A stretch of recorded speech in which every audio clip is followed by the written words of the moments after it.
वॉयजे soul भाग 18. कुठे होतीस तू रात्री? मी तुझी किती वेळ वाट बघितली. सकाळी सकाळी नासच्या डोअरवर नॉक झालं तसं तिने झोपेतून उठून दरवाजा उघडला तर समोर अमित दत्त म्हणून उभा होता. तिने त्याला रूममध्ये घेताच त्याने तिला हाताने ओढून गच्च मिठी मारली आणि तिच्या कानात हळूहळू तिची तक्रार करू लागला. अरे हो, मी उठल्यावर तुला मेसेज करणारच होती. काल ॲक्च्युली खूप थकून पण गेली होती आणि डोकं पण जड झालं होतं. त्यामुळे मग थोडं अंग टाकलं तर केव्हा डोळा लागला समजलंच नाही. त्याच्याकडे बघून त्याला अजून हर्ट करावंसं तिला वाटलं नाही. ठीक आहे, तू तयार हो, आपण थोड्या वेळातच निघतो आहोत. अमित, अरे मला तुझं काही एक ऐकायचं नाही आहे.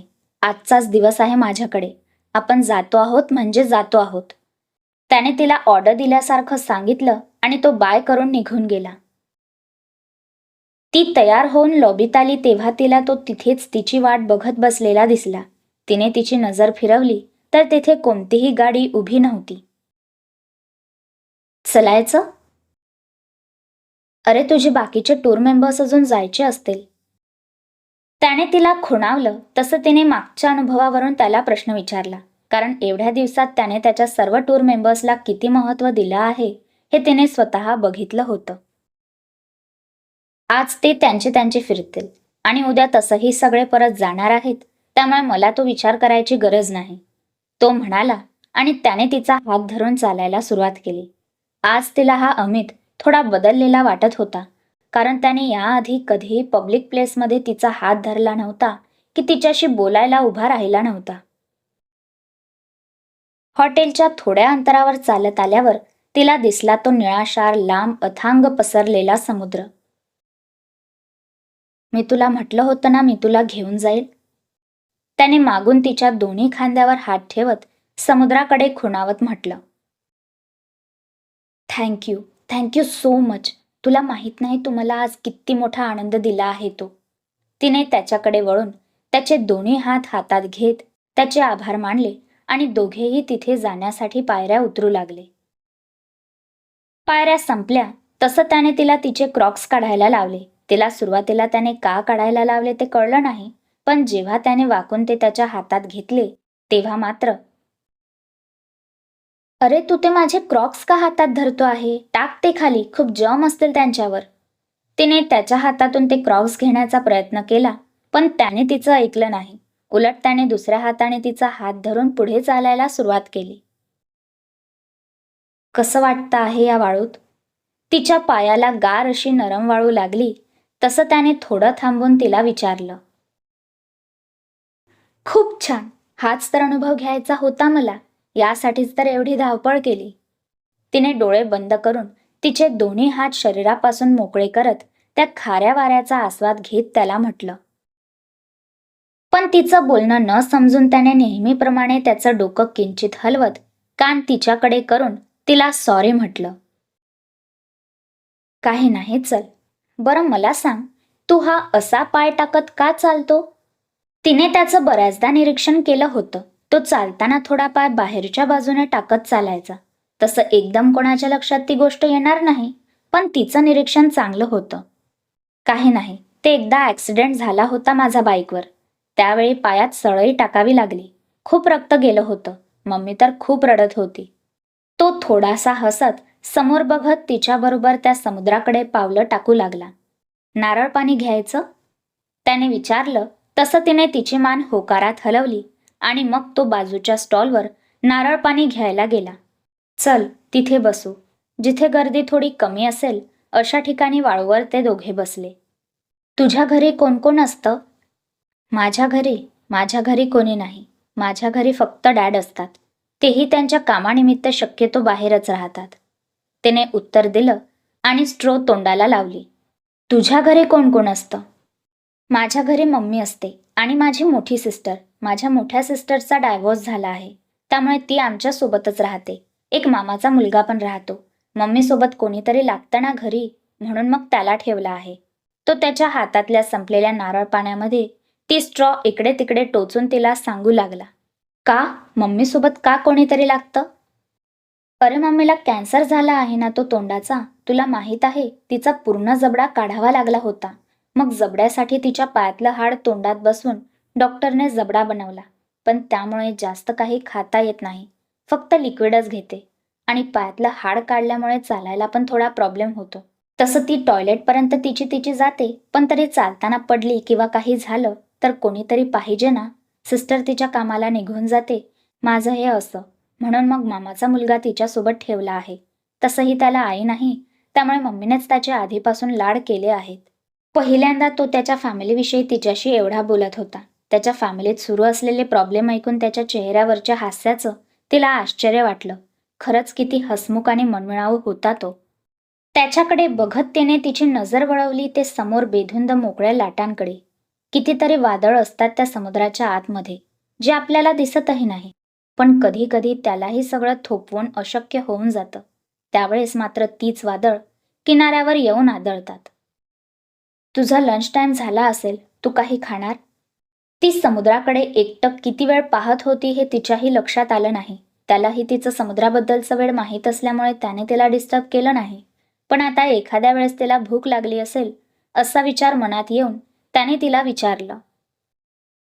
नाही रे, मी सकाळी फुल ब्रेकफास्ट घेतला आहे, त्यामुळे आता अजून काही नको.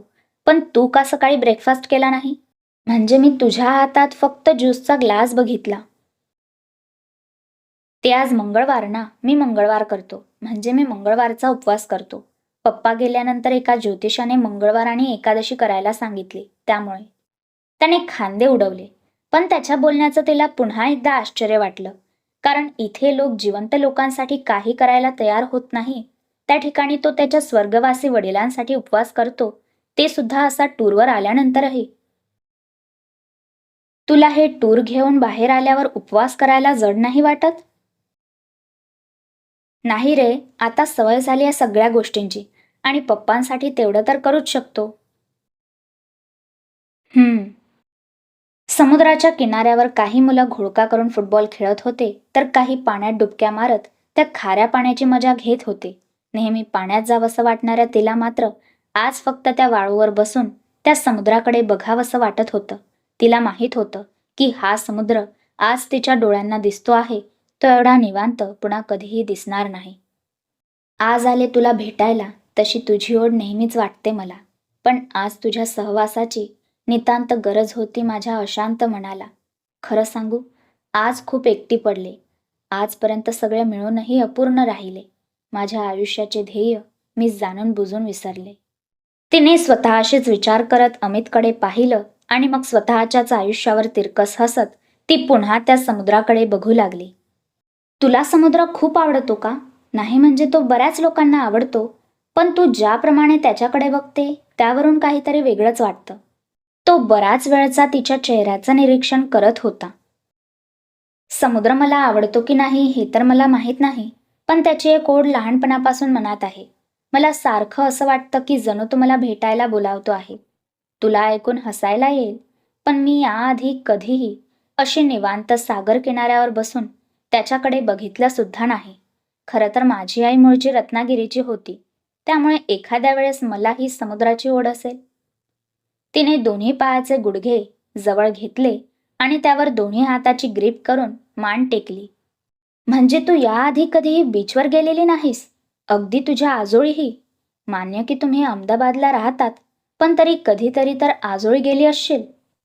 तिचा आजोळ रत्नागिरीचा आहे आणि तरी तिने अजूनपर्यंत हवा तसा समुद्र पाहिला नाही. या गोष्टीचं त्याला आश्चर्य वाटलं.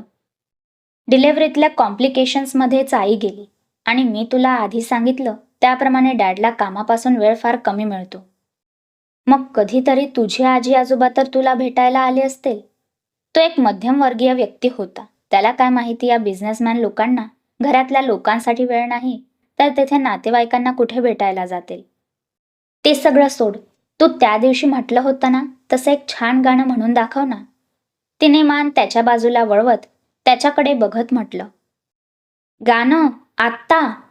त्याने आजूबाजूला बघत विचारलं. सगळे अनोळखी लोक असले तरी संध्याकाळ व्हायला आल्यामुळे हळूहळू गर्दी वाढत होती. मराठी चालेल? म्हणजे तुला मराठी येते, पण गाणं समजेल?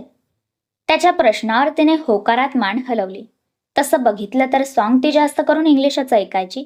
ते सुद्धा डान्स शिकताना ऐकले असतील किंवा पार्टीत. कधीतरी गाडीतल्या ड्रायव्हरने एखादं गाणं लावलं तर ते गाणं कानावर पडायचं. नाहीतर गाण्याशी तिचा दूरदूरपर्यंत तसा काही संबंध नव्हता. मला ना हे मराठी सॉन्ग खूप आवडतं. हे माझं एकदम फेवरेट आहे. त्याने एक नजर तिच्याकडे बघितलं. जणू तो त्या नजरेने तिलाच थांबायला सांगत होता. तसं त्याची ती नजर बघून तिने तिची नजर पुन्हा समुद्राकडे वळवली. तिला त्याला सांगायचं होतं की खरंच आता आपण थांबलं पाहिजे. पण या सगळ्याची सुरुवात कशी करावी हेच तिला कळत नव्हतं. त्याचं गाणं आणि त्याचे शब्द ऐकून ती हळूहळू स्वतःला हतबल समजायला लागली होती. कंपनीत एवढ्या मोठ्या मोठ्या डिसिजन चुटकीसरशी घेणारी ती आज मात्र तिला हा डिसिजन घेता येत नव्हता. क्रमशः निदान अमितच्या गाण्यामुळे तरी नाज थांबेल का? नाजला योग्य निर्णय घेता येईल का? कळेल पुढच्या भागात. धन्यवाद.